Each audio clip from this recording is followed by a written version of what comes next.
welcome to India Today Explains, our weekly show where we decode for you some of the big headlines of the week.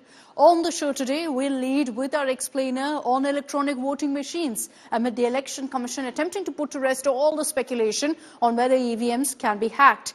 We also tell you all about Trump's attempts to buy Greenland and why he wants the country. Also on the show, we explain how Trudeau, a darling of Canadians, became so hated. And finally, just ahead of the historic Mahakumbh, we tell you all about the significance of the biggest Hinduism event. Let's get started. The Election Commission this week gave a detailed response to all the EVM baiters, reiterating that no EVMs cannot be hacked or cannot favor any one candidate. So let's explain to you in our next segment exactly how EVMs work. Electronic voting machines, the heart of an election in India and at the core of also endless controversies. It's the opposition's favorite punching bag, and every once in a while you'll have statements poking holes at how EVMs work. So let's explain to you exactly how an EVM functions in the world's largest democracy. Electronic voting machines were first introduced in the Indian elections way back in 1982. It was first used in a by-election in Kerala's Paravur, or for an assembly election where 50 out of the 84 polling stations used the first ever secure direct digital vote recording device in the world. So yes, India in a way has been a pioneer when it comes to the use of tech for polling. But even today, there aren't many countries that actually use EVMs. Here's a list of some of the countries, according to the Election Commission of India. So the countries that use EVMs include the United States of America, Australia, Belgium, Bulgaria, Italy, Switzerland, Canada, Mexico, Argentina, Brazil, Chile, Peru, Venezuela, Namibia, Nepal, Bhutan, Armenia, and Bangladesh. But here too, the way they use EVMs are very different. Let's take America, for example, where 95% of American voters use systems with a paper trail to back up their votes, typically through optical scanners that essentially read paper ballots and enable auditability. While only a small fraction of jurisdictions in America still use paperless EVMs. America leans more heavily on optical scan machines, which directly scans out these paper ballots, leaving a clear physical record from the outset. And this trend particularly gained momentum after vulnerabilities were exposed in their EVMs. Touchscreens without paper verification were phased out across much of America. But that's why India too doesn't have EVMs without any verification. Paper audit trails in India, what's referred to as VVPATs, was introduced first in 2013, 12 years ago, in the assembly elections in Nagaland. Now, both EVMs and VVPATs are made in India. They're not imported. It's manufactured by Bharat Electronics Limited along with the Electronics Corporation of India Limited. And this is all done under the guidance of the Ministry of Defence and the Election Commission too. And again, this is different from other countries whose EVMs are actually manufactured by private companies, which has led to questions about malpractices. Each EVM has a control unit, it has a ballot unit, and of course the VVPAT.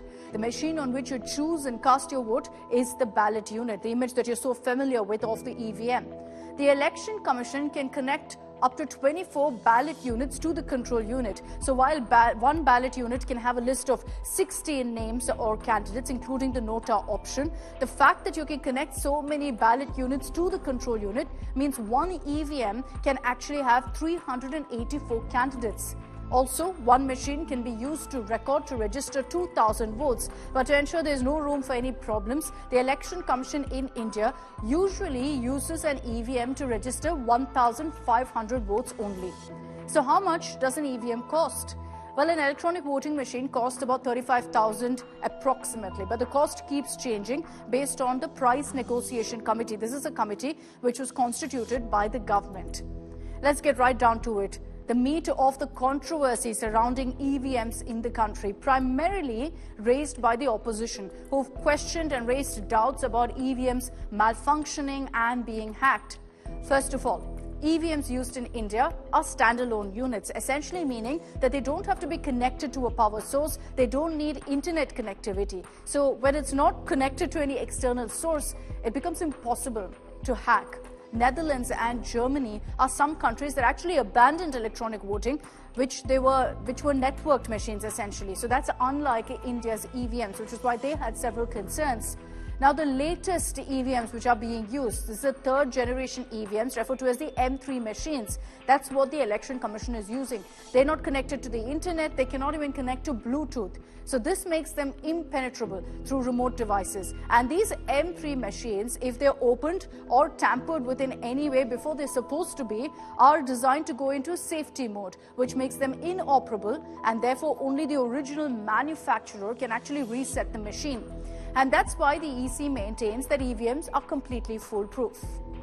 चुनाव की तारीख से 7 या 8 दिन पहले EVMs को commission किया जाता है, उसमें सिंबल डाले जाते हैं, वो एजेंट के सामने डाले जाते हैं। उसके बाद में उसको मॉकपोल करने की छूट होती है। वो उसी दिन मॉकपोल करके देख लें सिंबल ठीक पड़ गए, उसी दिन उसमें नई बैटरी डाली जाती है, उसी दिन वो बैटरी सबके सामने में सील होती है। उसके बाद उसको उठा के ईवीएम्स को स्ट्रांग रूम में जमा किया जाता है, उन्हीं के सामने सील लगाई जाती है। The first check when the EVM is first opened after polling is done by an official of the Bharat Electronics Limited under the supervision of the Election Commission. There are, of course, representatives of political parties who are also present.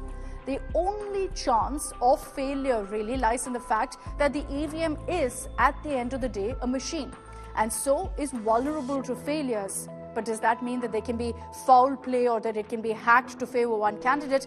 The answer, based on how different our EVMs are when compared to other countries, is a clear no. Trump, even before formally taking over as president, has publicly spoken of buying Greenland. Trump's message has obviously ruffled feathers and got the whole world talking. But let's explain to you why Trump has been making these statements. President-elect Trump made a statement recently about Greenland that's grabbed eyeballs. We need them for economic security. The Panama Canal was built for our military. Look, the Panama Canal is vital to our country. It's being operated by China. China. And we gave the Panama Canal to Panama. We didn't give it to China. And they've abused it. They've abused that gift. It should have never been made, by the way. Giving the Panama Canal is why Jimmy Carter lost the election, in my opinion, more so maybe than the hostages. The hostages were a big deal. So you've heard what he said. That brings us to the question, can a country be bought? And why does Trump want to buy Greenland? We'll answer all of these questions in just a bit. First, a bit about Greenland. It's the world's largest island, about a fourth the size of the United States. It's a country, but part of Denmark territory, but it's autonomous. What that means is that Greenland elects 2 representatives to Denmark's parliament, but also has its own parliament. So yes, they have their own government. 75% of the island is covered by a permanent sheet of ice. Only a small part of this island is actually habitable, which makes Greenland the least densely populated area of the world. About 56,000 people live in Greenland, the population largely concentrated in capital Nuuk. 88% of the population is the local Inuit community. So I know what you're wondering. Why is Trump interested in buying a country like Greenland with such a small population? Well, there are essentially 2 reasons. First, the location. Greenland is located right between America, Russia, and Europe, making it obviously geopolitically strategic. The US wants Greenland because China and Russia have been trying to establish more shipping and trade routes along the Arctic. Greenland is also key for US security for those reasons. The island is already home to a large US military base, and America believes that having Greenland as their property can help repel any possible attack from Russia. The second reason, again important, Greenland is rich in minerals. It has coal, zinc, copper, iron ore, diamonds, and oil, which obviously helps America a great deal. So now that we've explained why Trump wants Greenland, is it even possible for him to buy a country? Well, the answer to that is complicated because international laws prioritize self-determination. What that means essentially is that Greenland has to be okay with joining America. And in this case, Denmark too has to okay it. So for Trump to be able to buy Greenland, it can only happen if he actually negotiates a treaty with Greenland and with Denmark. And that could be difficult considering both Greenland and Denmark have reacted rather harshly to Trump's comments. On January 7th, Greenland's Prime Minister Mute Borup Egde posted on social media this message, and I quote, "Let me repeat, Greenland belongs to the people of Greenland. Our future and fight for independence is our business." And then you had Denmark, which only recently tweaked its design, the country design, to feature Greenland more prominently. But it's not the first time that Trump has actually expressed interest in buying Greenland. And in fact, he hasn't been the only president to push for this. Way back in 1946, Washington offered Denmark $100 million worth of gold for Greenland. And even before that, US President Andrew Johnson wanted to buy the Arctic island in 1867 and then had offered $5.5 million for both Greenland and Iceland. So historically, America has been unsuccessful in buying Greenland. So then, will Trump actually consider annexing Greenland? He hasn't completely ruled out capturing Greenland by force, believe it or not. And the last time that happened was way back in 1898 when America took control of the Philippines, Guam, and Puerto Rico. With Justin Trudeau stepping down as Canadian Prime Minister, here's a look back at his tumultuous term as the head of the Canadian government. Justin Trudeau is now out as Prime Minister of Canada. His term cut short by 10 months after he lost support within his own party. Not surprising considering the growing anti-Trudeau sentiment for the last many months. So why was there a wave of resentment against Trudeau in Canada that's culminated in his resignation now? We'll answer that question soon, but let's first tell you all about Justin Pierre James Trudeau. Justin Trudeau belongs to a politically influential family. So essentially, yes, he's a Nepo kid, as his father, Pierre Trudeau, served as Prime Minister of Canada for 4 terms. From when he was a kid, Trudeau accompanied his father to many public events, so essentially grew up in the spotlight. But it was really in the 2000s, after his father's demise, that Trudeau became politically active in the Liberal Party, the same party that his family was loyal to for decades. It was therefore a given that Trudeau would quickly rise the ranks. It was on October 19, 2015, that Trudeau delivered a historic and decisive mandate for his party. And a month later, he took oath as the Prime Minister of Canada.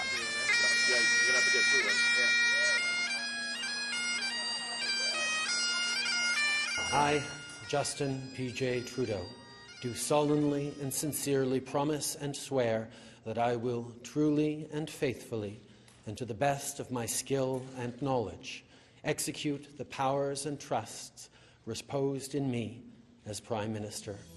Justin Trudeau then stayed in power right up till now, till 2025, after he won the People's Mandate again in 2019 and then in 2021. But his popularity has also dwindled with time. Let's tell you why by decoding some of the controversy surrounding Trudeau. Take you back to 2019 when during the Canadian election campaign, images of Trudeau wearing brown face makeup for a 2001 Arabian Nights themed party created a global storm as Trudeau was accused of racist behavior. He apologized soon after the pictures went viral, acknowledging it was wrong. It's not the only time he's been accused of acting completely inappropriately. In 2022, 2 days before the demise of Queen Elizabeth II, Trudeau was seen jamming and singing Bohemian Rhapsody in a hotel lobby.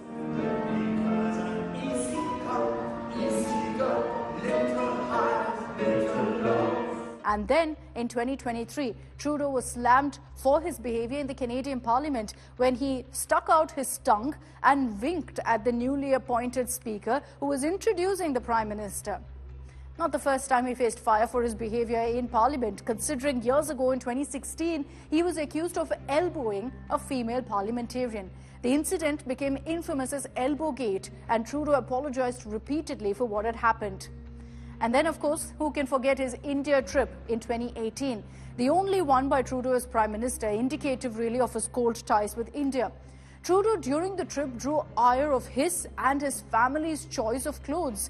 At every event, formal and informal, Trudeau was dressed in elaborate, colorful Indian clothes, even as Indian officials were dressed in formals.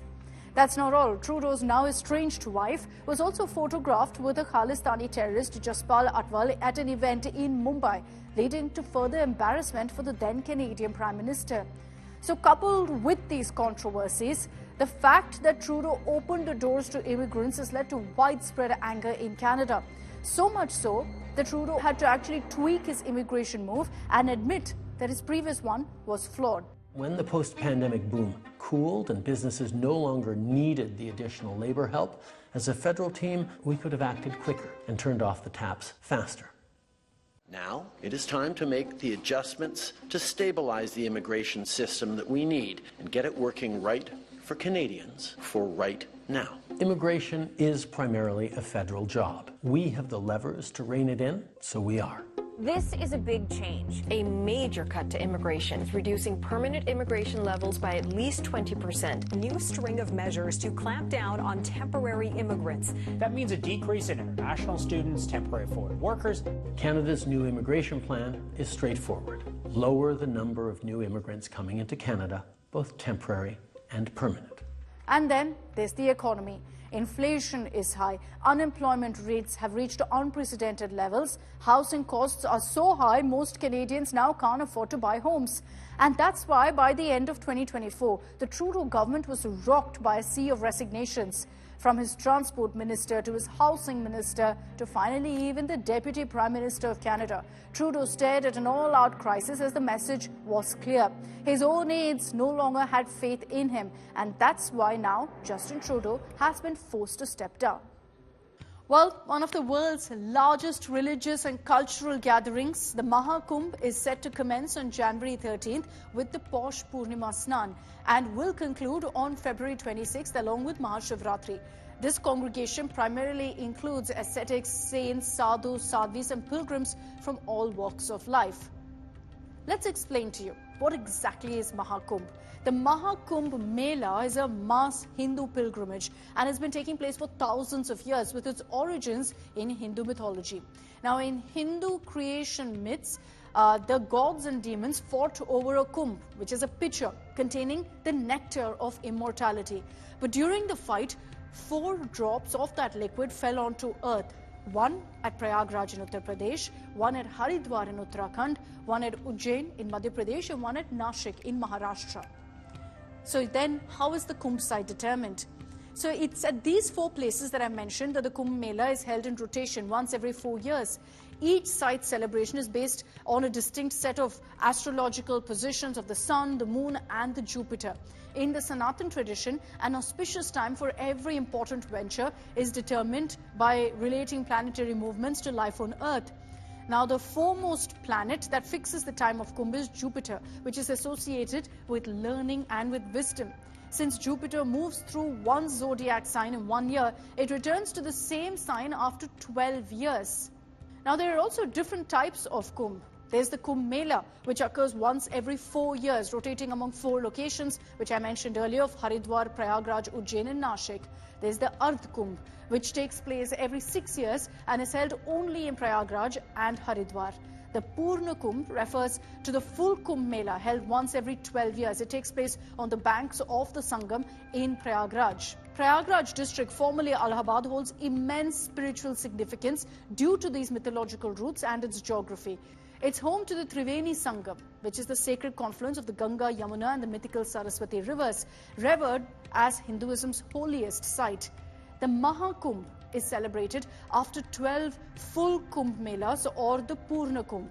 So what you're seeing now is occurring once in 144 years and hence is highly, highly revered. So as part of, in fact, the Mahakumbh, you have this sacred Shahi Snan. The Shahi Snan stands as the central highlight of the Kumbh Mela and represents the pinnacle of the celebration. It's believed that a Shahi Snan or a holy dip in this river during the Mahakumbh can flush away all of one's sins and is particularly effective in providing moksha or emancipation from the cycle of birth and death. While it's considered sacred to take a holy dip in the holy waters throughout the Prayagraj Mahakumbh, there are specific dates that hold special significance, and these dates witness magnificent processions. You'll have saints, their disciples, members of various akhadas, religious orders essentially coming together. So when does the Kumbh Mela actually date back to? Historically, the first reference was actually found in the writings of a Chinese traveler, Zhuangzhang, who had traveled to India way back in the 7th century. And in his writings, he spoke about the Triveni Sangam in Prayagraj, the confluence of Ganga, Yamuna and Saraswati. This Chinese writer had also recorded that more than 5 lakh people, which is a huge number back then, traveled to Prayagraj to participate in this festival, to bathe in the sacred waters, which resonated with the Kumbh Mela. So essentially, it's been going on since time immemorial. The Mahakumbh is rare, and this is what makes it more spiritually significant. It stands as a testament to the transcendence of time. And because it happens once every 144 years, this is truly a once-in-a-lifetime experience. And with that, we've come to the end of the special broadcast. Thanks very much for tuning in. I'll see you same time next week with the top stories of the week.